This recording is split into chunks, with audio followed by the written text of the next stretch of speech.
तो देखो पिछला मॉडल में हम लोग जो पिछला वीडियो में हम लोग कितना किए थे 1 से 15 तक, ठीक है। अब हम लोग यहाँ 16 से मॉडल करेंगे। क्वेश्चन नंबर 16 क्या करा देखो। क्वेश्चन नंबर 16 क्या है कि द्विघात समीकरण ax² प्लस bx प्लस सी, ax² प्लस bx प्लस सी बराबर 0 ये दिया हुआ, ठीक है। जहाँ पे क्या करा है कि a जो है कभी 0 नहीं हो सकता, क्योंकि अगर a 0 होगा तो द्विघात समीकरण रहेगा ही नहीं, वो तो रैखिक बन जाएगा। इसीलिए यह कंडीशन लिख दिया है। करा कि मूल वास्तविक नहीं है। मूल वास्तविक नहीं होने का मतलब है कि मूल काल्पनिक होगा। और मूल काल्पनिक कब हो सकता है? जब हमारा d क्या होगा, लेस देन 0 होगा। और d का फॉर्मूला आता है व्हेन d लेस देन 0, तो क्या होगा, मूल काल्पनिक होगा। और d का फॉर्मूला होता है b² minus 4ac less than 0। तो देखो ऑप्शन कौन सा है, b² माइनस 4ac लेस, तो क्या होगा 16 का d हो जाएगा, ठीक है। 17 में देखो, 17 में एक द्विघात समीकरण दिया हुआ 2x² माइनस x माइनस 6 बराबर 0, ठीक है। और तब पूछा है 1/α प्लस 1/β का मान क्या होगा, ये नहीं पूछा, ठीक है। इसको आगे बढ़ाएंगे तो तुम्हारे पास अल्फ़ा इंटू बीटा आ रहा है, ठीक है। फिर अल्फ़ा अल्फ़ा कटा दो, क्या यहाँ क्या हो जाएगा बीटा, और बीटा बीटा कटा दे, यहाँ क्या होगा अल्फ़ा, यानी अल्फ़ा प्लस बीटा आ रहा है। तो अल्फ़ा प्लस बीटा बराबर फार्मूला होता है -b/a, और अल्फ़ा इंटू बीटा का फार्मूला होता है c/a। ए ख़त्म तो क्या होगा -b/a। क्लियर है, यानी एक हाँ यहाँ b/c है ना। एक चीज़ ये भी याद रखो, एक टेक्निक याद रखो, इतना करने की भी ज़रूरत नहीं है। अगर कभी ऐसा क्वेश्चन पूछे 1/α प्लस 1/β, इसका डायरेक्ट वैल्यू याद रखो -b/c, क्या होगा -b/c। अब यहाँ पे देखो, यहाँ b कितना है, b -1 है, ठीक है, और c कितना -6 है। तो b के जगह चूँकि b बराबर क्या है -1 है, और c के जगह क्या है -6 है, तो b के जगह डालते हैं माइनस फार्मूला का, b के जगह -1 और c के जगह -6, माइनस माइनस प्लस 1/-6, ये आंसर हो जाएगा। तो -1/6 ये 17 का क्या हो जाएगा, d हो जाएगा। क्लियर है, 17 का d।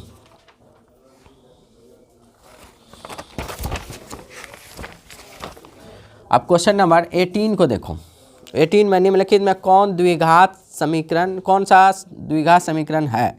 ऑप्शन देखो, पहले है x³ minus x² x minus 1 पे होल क्यूब। पहले ये द्विघात समीकरण है कि नहीं है, इसको पहले पता करते हैं। देखो, तो इसको जब सॉल्व करोगे तो ये x³ माइनस x² और a माइनस b का होल क्यूब होता है। तो a माइनस b का होल क्यूब होता है a³ plus b³ minus 3a² b, 3a के जगह x, 3a² b के जगह 1, आप माइनस क्या प्लस 3ab² है क्या, -3ab² प्लस 3ab² अब माइनस 3 a माइनस b का होल क्या होल क्यूब है ना जी। तो a³ कितना होता है, a³ प्लस b³ होता है, a³ plus b³ plus 3a² b minus 3ab², ये होता है ना। या a माइनस b पे भी रख सकते हो, तो 3a इंटू b², ऐसा हो जाएगा। क्योंकि यहाँ पे जब कॉमन लेते थे तो 3ab into a minus b होता था, ठीक है।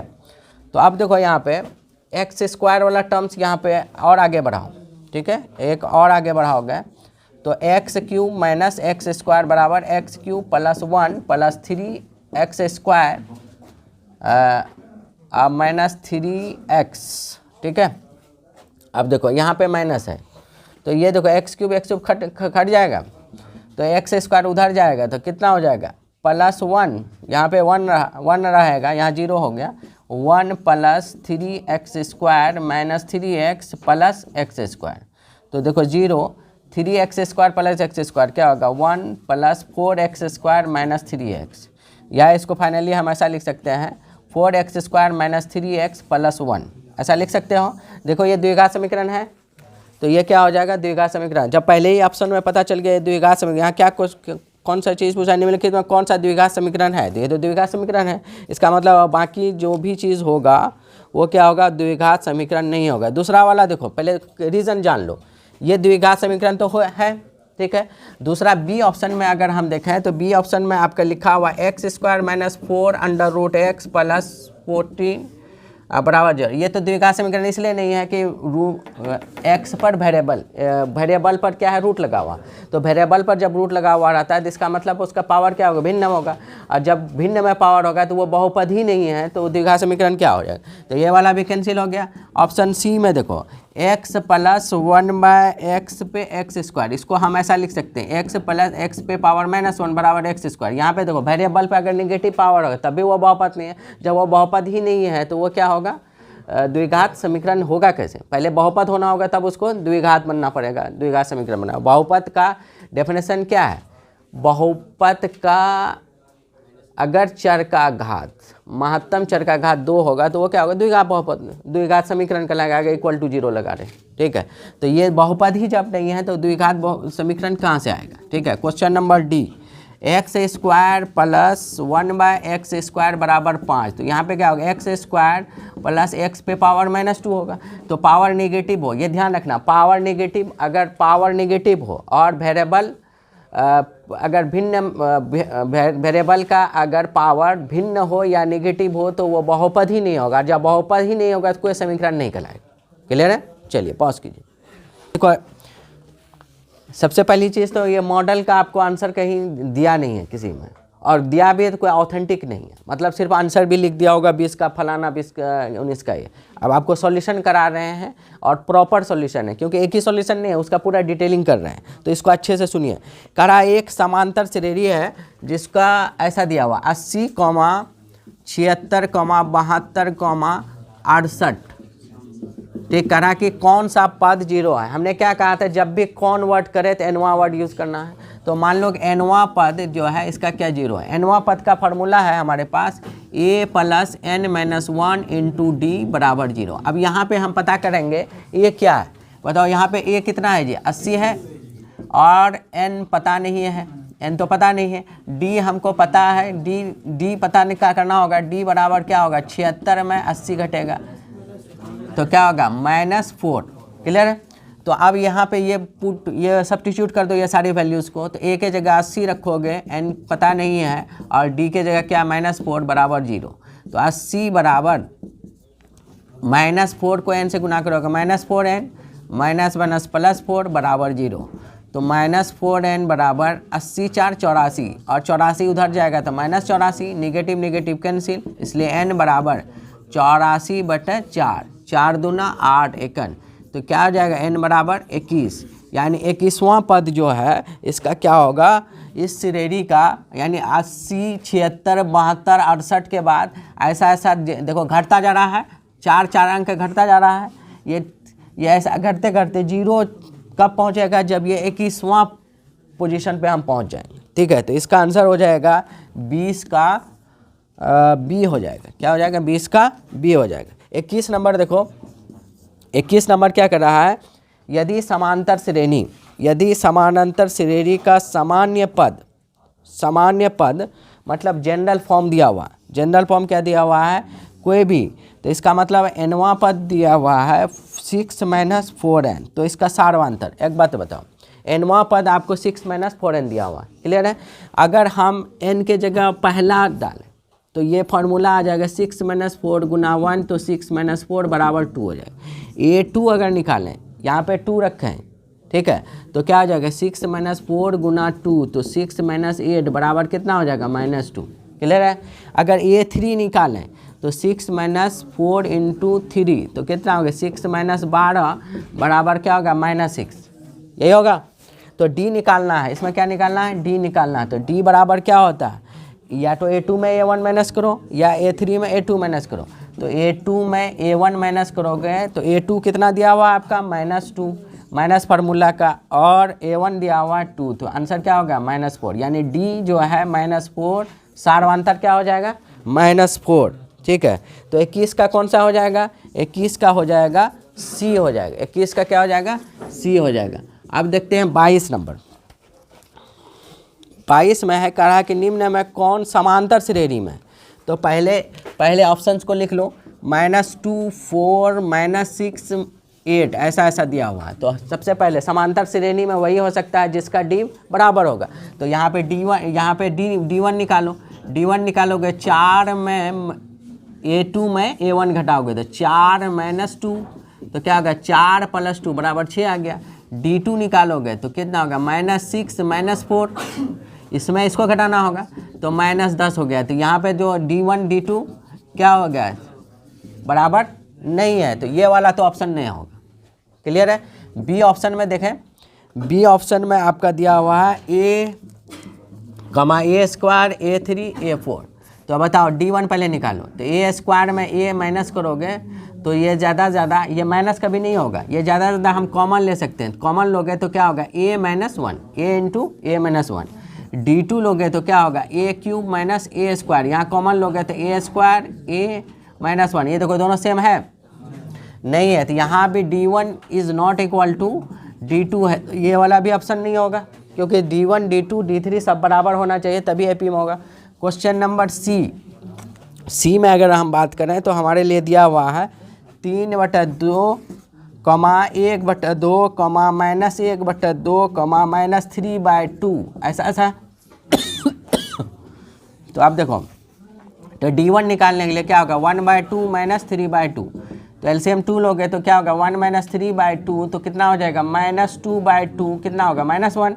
और D2 लाओगे तो -1/2 - 1/2, तो यहाँ 2 कॉमन लोगे -1 तो क्या होगा -2/2, क्या होगा -1।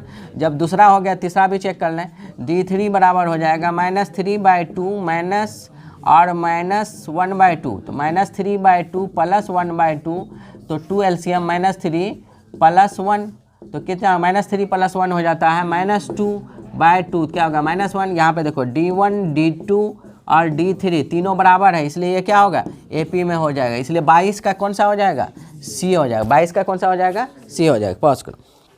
चलिए क्वेश्चन नंबर 23 एकदम इसमें तो मौखिक क्वेश्चन है। कहा कि मूल बिंदु का यानी ऑरिजिन का, मूल बिंदु मतलब ऑरिजिन क्या होता है पहले सुनो।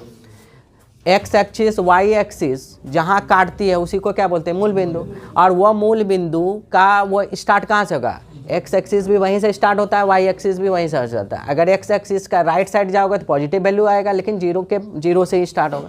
एक्स एक्सिस का लेफ्ट साइड जाओगे तो नेगेटिव वैल्यू होगा लेकिन जीरो से ही स्टार्ट होगा वो।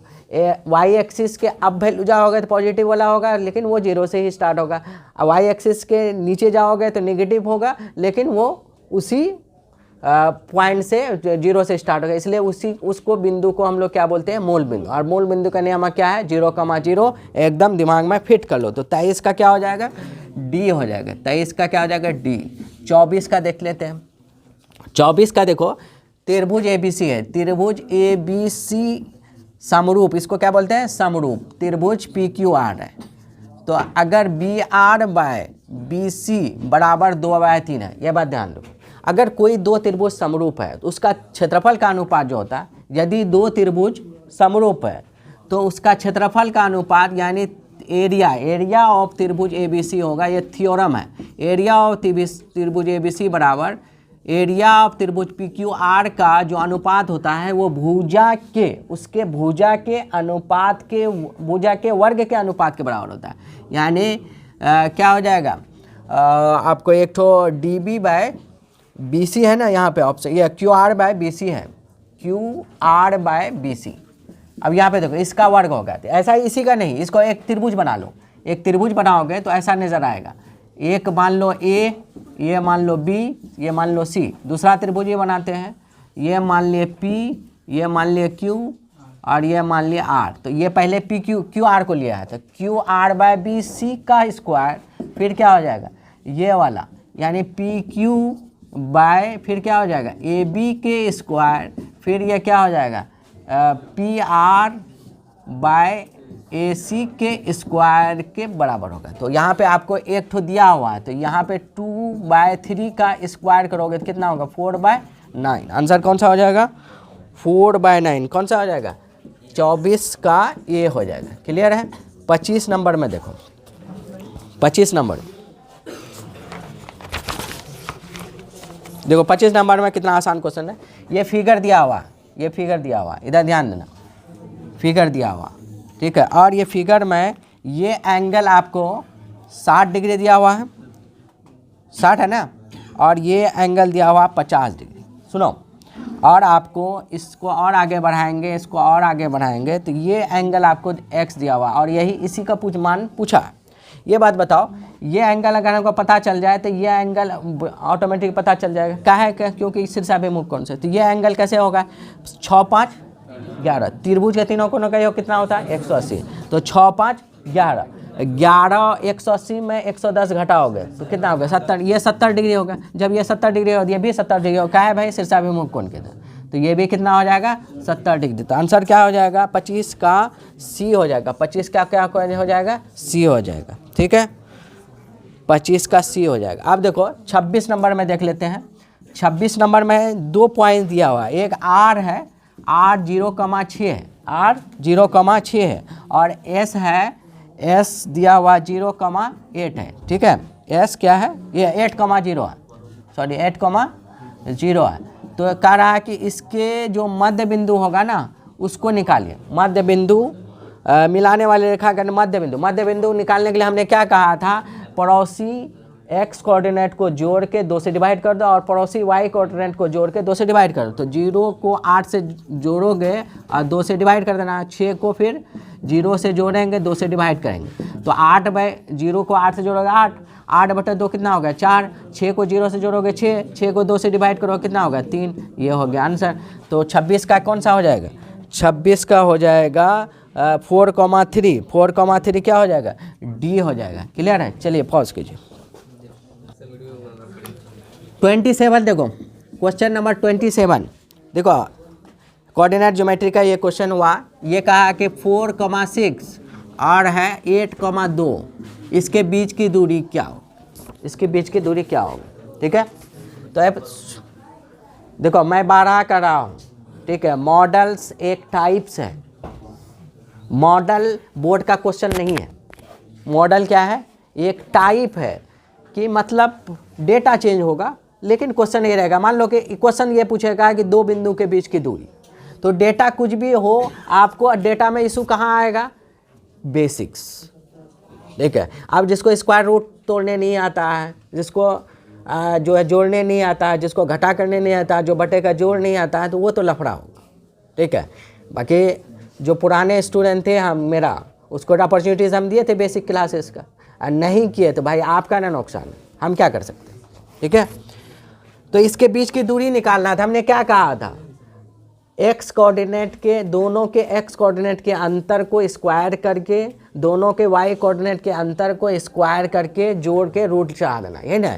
तो एक्स कोऑर्डिनेट कौन है, ये है 8, तो या तो इधर का पहले लो या तो इधर का पहले लो, जिसकी तुम्हारी मर्जी है। अगर इसको इससे घटाएंगे तो 8 - 4 पर होल स्क्वायर हो गया एक्स कोऑर्डिनेट का अंतर, और फिर वाई कोऑर्डिनेट का अंतर, तो क्या होगा 2 - 6 का अंतर का वर्ग का योग पर रूट चढ़ा दो, तो क्या होगा दूरी सूत्र निकल जाएगा। तो 8 में से 4 चला गया 4 का स्क्वायर, 2 में से 6 चला गया -4 का स्क्वायर, तो 4 का स्क्वायर कितना होता है 4 का स्क्वायर 16, और यहाँ भी क्या होगा 16, क्योंकि निगेटिव का स्क्वायर पॉजिटिव हो जाएगा, 4 का स्क्वायर 16, तो √32, 32 को अगर करोगे तो 16 दूना 32 लिख सकते हो, और √16 का वैल्यू होता है 4, तो क्या होगा 4√2 हो जाएगा। और हमेशा इकाई जोड़ना है, बगैर इकाई के काम नहीं करना है, क्योंकि दूरी कोई इकाई वाला ही होगा। तो आंसर कौन सा हो जाएगा इसका 27 का ए हो जाएगा। क्या हो जाएगा 27 का ए। 28 देखो, 28 में देखो sine square 60 degree plus cos square 60 degree, यही है जी।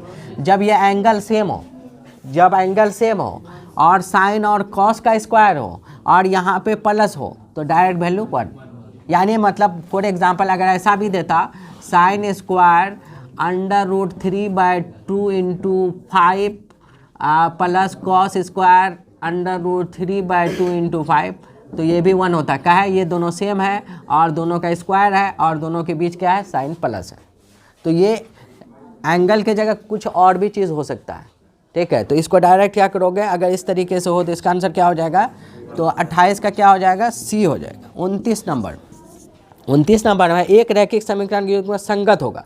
संगत दो केस में होता है। संगत कहाँ कहाँ होता है, जहाँ हल निकल सकता है, या तो हल अनंत हो या तो हल अद्वितीय हो। अनंत हल और अद्वितीय। अनंत हल के लिए हमारे पास था समानांतर, और अनेक हल के लिए या अद्वितीय हल के लिए हमारे पास तो प्रतिच्छेदी, तो वो भी संगत था। और संपाती में भी क्या होता था, संगत होता था। ठीक है, अनेक हल के लिए जहाँ हल ही ना हो, जहाँ हल ही ना हो वो क्या होता था, समानांतर होता था। तो यहाँ पे देखो, रैखिक समीकरण युग्म में संगत हो तो हमेशा संपाती होगा, हाँ संपाती होगा। समानांतर हमेशा प्रतिच्छेदी संपाती, प्रतिच्छेदी में भी संगत होता है और संपाती में भी संगत होता है। संगत कहाँ नहीं आता है, जहाँ पे समानांतर होता है। तो इसका कौन सा हो जाएगा, 29 का डी हो जाएगा। क्लियर है। 30 नंबर में है -6 -5/2। ये किस पाद में है, ठीक है, ये किस पाद में, हमने क्या कहा, 4 पाद होता है। कार्टेशियन सिस्टम में 4 पाद होता है। पहला में ये प्लस होता है, दूसरा में नेगेटिव पॉजिटिव होता है, तीसरा में नेगेटिव होता है, चौथा में पॉजिटिव और नेगेटिव होता है। ये होता है ना। तो यहाँ पे दोनों क्या है, नेगेटिव है, तो कौन सा पाद हो जाएगा, 30। तो इसका आंसर क्या हो जाएगा, 30 का सी हो जाएगा। 30 का क्या हो जाएगा, सी हो जाएगा। क्लियर है। चलिए 31 नंबर देखें।